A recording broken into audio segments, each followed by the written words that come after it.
Assalamualaikum warahmatullahi wabarakatuh. Jumpa lagi dengan Ahmad Contek. Saudara sekalian, seringkali mahasiswa mau membuat proposal atau usul penelitian. Ditanya, topiknya apa? Mereka kebingungan atau jawabannya belum tahu. Kita juga sebagai pendidik, terkadang ditanya apa sudah ada topik untuk judul penelitian tahun ini? Jawabnya belum, atau masih mencari. Terdengar sedikit lebih cerdik menjawab, ketimbang mahasiswa.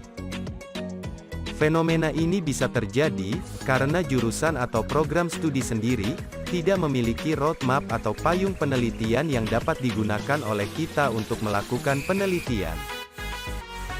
Menjelang awal semester ganjil tahun akademik 2022-2023 ini, saya membuat video pembelajaran mengenai penggunaan aplikasi Publish or Perish, Mendeley, dan FastViewer.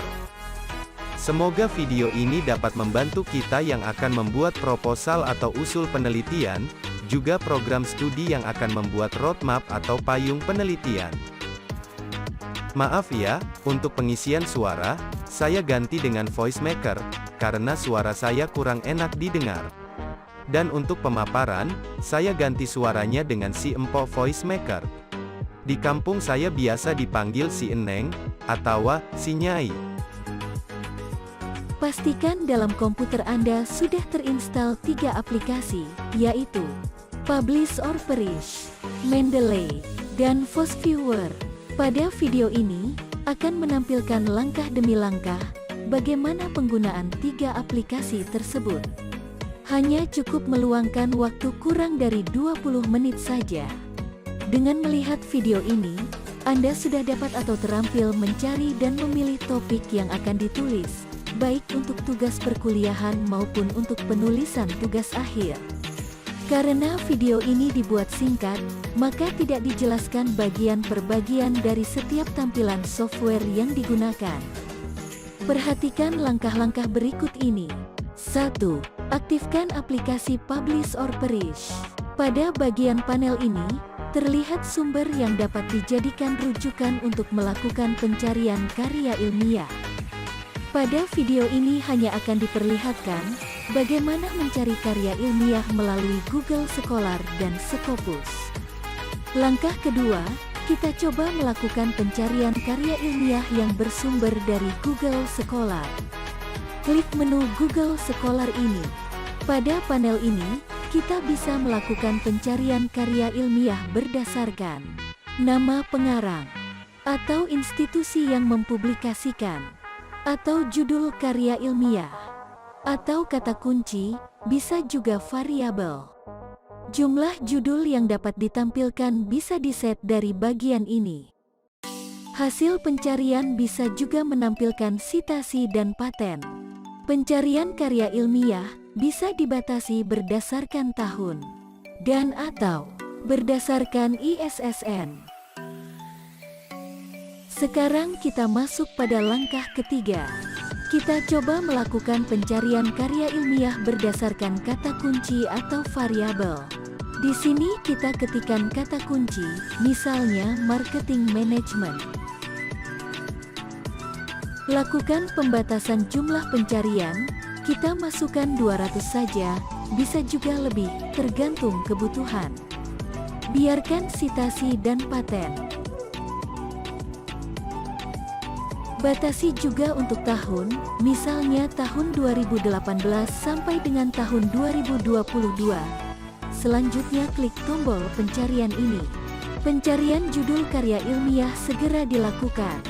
Untuk kecepatan pencarian akan sangat tergantung pada kapasitas komputer dan jaringan internet yang digunakan. Pada daftar karya ilmiah yang ditampilkan, kita dapat mencocokkan jumlah karya ilmiah yang diminta. Tarik scroll bar ke bawah, dan terlihat bahwa jumlah karya ilmiah yang diminta sudah sesuai.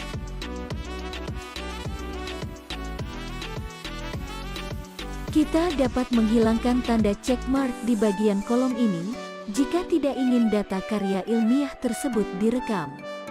Atau dapat juga merekam karya ilmiah secara keseluruhan. Untuk merekam isi karya ilmiah, kita dapat memilih karya ilmiah. Di sini kita coba tampilkan terlebih dahulu isi dari salah satu karya ilmiah. Kita ambil yang tipe filenya PDF. Double klik pada karya ilmiah yang akan ditampilkan.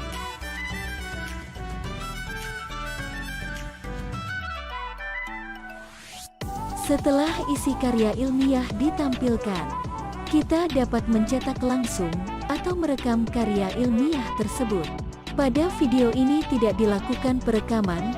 Jika Anda ingin merekam, tinggal klik tombol save. Kembali lagi ke tampilan aplikasi Publish or Perish. Langkah keempat, lakukan perekaman hasil pencarian karya ilmiah dengan tipe file RIS. Untuk merekam seluruh data pada tabel, tempatkan pointer di bagian tabel tersebut, klik kanan untuk menampilkan menu, dan pilih Select All. Atau klik menu Edit, dan pilih Select All. Rekam data dengan menekan tombol Save Result. Pilih tipe file RIS. Berikan nama file dan tempatkan perekaman data pada folder yang sudah disiapkan. Pada video ini, file diberi nama Marketing Management 1. Data sudah direkam. Kita periksa foldernya. Oke, file data Marketing Management 1 sudah tersimpan dengan benar. Kembali lagi ke aplikasi Publish or Perish. Sekarang tutup aplikasi tersebut. Kembali ke desktop. Langkah kelima adalah mengaktifkan aplikasi Mendeley. Aplikasi ini digunakan untuk mengelola data karya ilmiah yang telah kita ambil tadi melalui aplikasi Publish or Perish. Langkah keenam, import file data tipe RIS yang telah dibuat sebelumnya. Di sini file yang diimport adalah Marketing Management 1. Setelah data masuk ke dalam aplikasi Mendeley, langkah ketujuh adalah melakukan pengeditan. Tempatkan pointer di bagian tabel data. Klik kanan, pilih menu Select All, sehingga seluruh data terblok. Klik kanan lagi, dan pilih Update Data.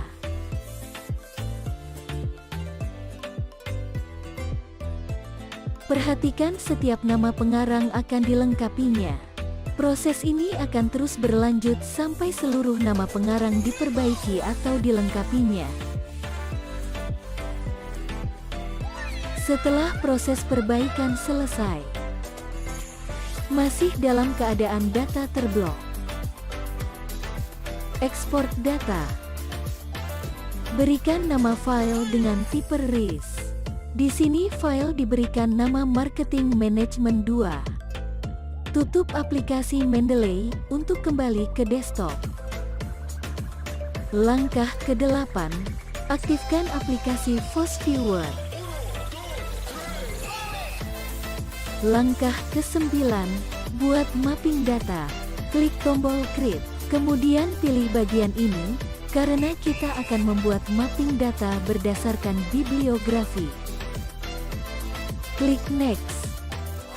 Kemudian panggil file tipe RIS yang sudah dibuat melalui Mendeley, yaitu Marketing Management 2. Klik Next. Pada bagian ini, pilih tipe analisis co-occurrent. Klik Next. Tentukan jumlah kata kunci atau variabel yang akan dicari. Misalkan, 1, atau 2, atau 3, dan seterusnya. Di sini yang dicari adalah 2 kata kunci saja. Klik Next. Abaikan bagian ini. Dan klik Next. Sekarang kita sudah mendapatkan topik terkait dengan manajemen pemasaran atau marketing management. Kita bisa memilih topik-topik mana yang relevan dengan kebutuhan. Topik yang tidak dibutuhkan dapat dibuang dengan menghilangkan centang atau check mark-nya. Untuk melihat hasil visualisasi keterkaitan antar topik dalam marketing management, klik Finish. Kemudian klik Yes. Sekarang kita sudah bisa melihat visualisasi struktur keterkaitan topik-topik dalam marketing management. Kita bisa melihat bahwa bulatan atau tulisannya besar adalah topik yang banyak ditulis, dan bulatan atau tulisannya yang paling kecil atau semakin transparan adalah topik yang kurang atau jarang ditulis. Kita juga dapat menelusuri setiap topik dan turunannya, sampai tidak ada lagi topik yang ditemukan. Di sini, kita coba telusuri topik digital marketing. Terlihat bahwa topik digital marketing, di dalamnya bisa dibahas mengenai topik strategic marketing, big data, dan sosial media. Untuk topik Vietnam seperti ini, Anda bisa saja tidak menampilkannya, dengan menghilangkan centang atau checkmark pada waktu proses seleksi keyword atau topik yang relevan. Coba kita pilih topik big data.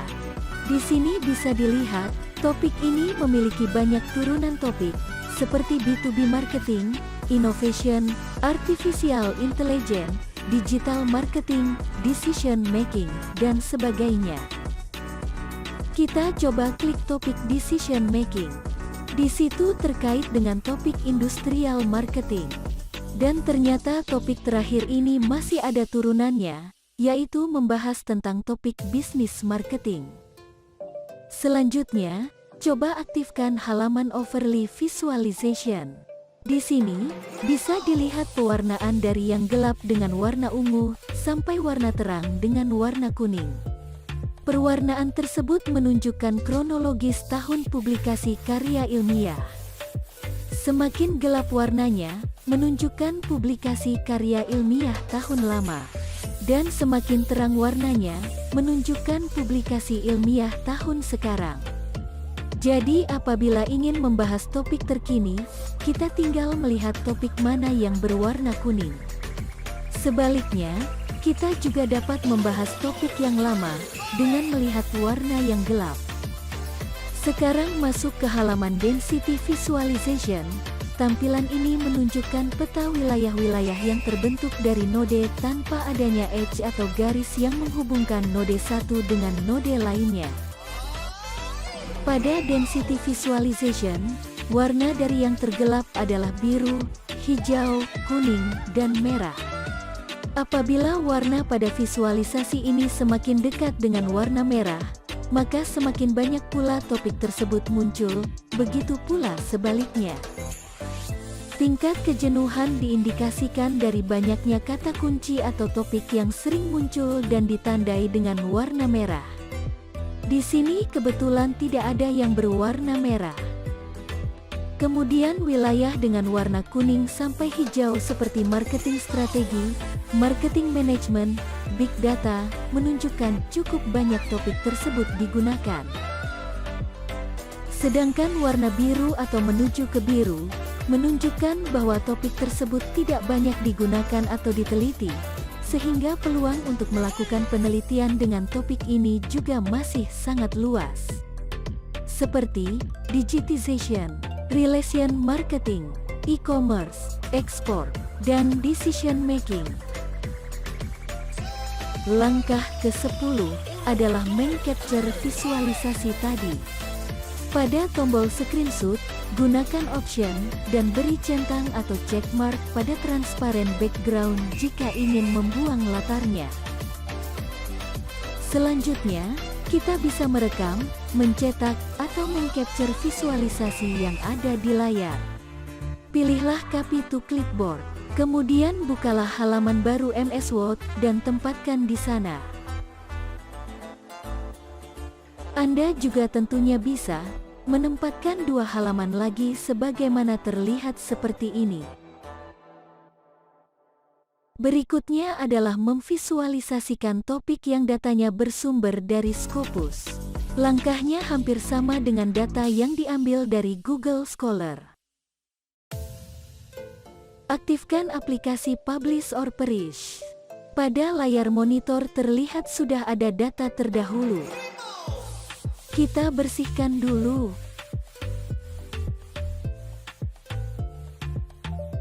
Selanjutnya, kita akan melakukan pencarian data karya ilmiah yang bersumber dari Scopus. Klik tombol Scopus. Kita coba cari karya ilmiah dengan kunci Financial Accounting.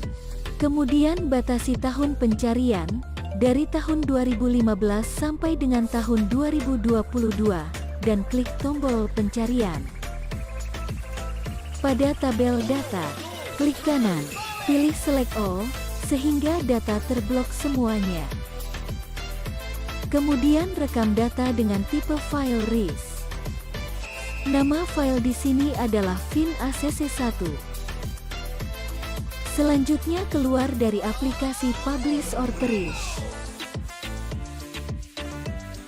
Aktifkan aplikasi Mendeley. Apabila ada data, bersihkan terlebih dahulu. Selanjutnya import data tipe RIS yang telah dibuat oleh aplikasi Publish or Perish tadi. Di sini file yang diimport adalah FinACC1. Klik kanan di bagian data. Pilih Select All untuk memblok seluruh data. Klik kanan lagi dan jalankan Update Data untuk melakukan perubahan atau melengkapi nama penulis.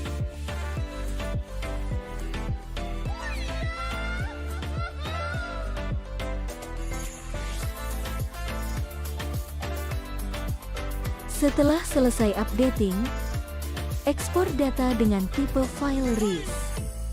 Di sini nama filenya adalah FinACC2. Keluar dari aplikasi Mendeley. Aktifkan aplikasi FOSViewer. Langsung saja klik tombol Create. Kemudian klik pilihan kedua, karena kita akan membuat visualisasi dengan sumber data dari bibliografi penulis. Klik Next. Kemudian klik pilihan kedua untuk memasukkan file data tipe RIS yang akan dianalisis. Klik Next. File data di sini adalah file FinACC2 yang sudah dibuat sebelumnya oleh aplikasi Mendeley. Klik Next. Pilih co-occurrence untuk tipe analisis datanya. Klik Next. Isikan jumlah minimum kata kunci atau topik yang akan dianalisis. Klik Next. Biarkan bagian ini, dan klik Next. Selanjutnya kita akan mendapatkan topik di sekitar Financial Accounting. Kita bisa saja menghilangkan atau tidak menyertakan topik yang kurang relevan dengan kebutuhan, dengan menghilangkan centang atau checkmark di kolom Select. Apabila sudah selesai memverifikasi topik yang relevan, selanjutnya klik tombol Finish, dan klik Yes. FOSViewer akan menampilkan hasil analisis keterkaitan antar topik. Perhatikan tampilan pada visualisasi jaringan antar topik atau Network Visualization. Warna yang ditampilkan pada visualisasi ini dari yang tergelap adalah biru, hijau, kuning. Semakin terang warna node, maka semakin baru topik tersebut dibahas. Untuk melihat topik yang banyak dibahas pada setiap tahunnya, dapat mengaktifkan halaman Overlay Visualization. Semakin gelap warna node semakin lama tahunnya, dan semakin terang warna node, maka semakin baru tahunnya. Untuk melihat tingkat kejenuhan topik, dapat mengaktifkan halaman Density Visualization. Warna dan huruf yang semakin jelas, menunjukkan bahwa topik yang dibahas sudah banyak atau sudah jenuh. Warna dan huruf yang semakin redup, menunjukkan bahwa topik ini masih kurang dibahas. Nah, setelah melihat video ini, siapa bilang mencari topik penelitian itu susah? Ayo tingkatkan kinerja kita, buat penelitian, minimal 1 dalam setahun. Jangan nempel jadi anggota saja setiap tahun. Sudah saatnya bergerak. Kinerja kita meningkat, akreditasi prodi, fakultas, dan universitas, tentu akan terdongkrak. Wassalamualaikum warahmatullahi wabarakatuh.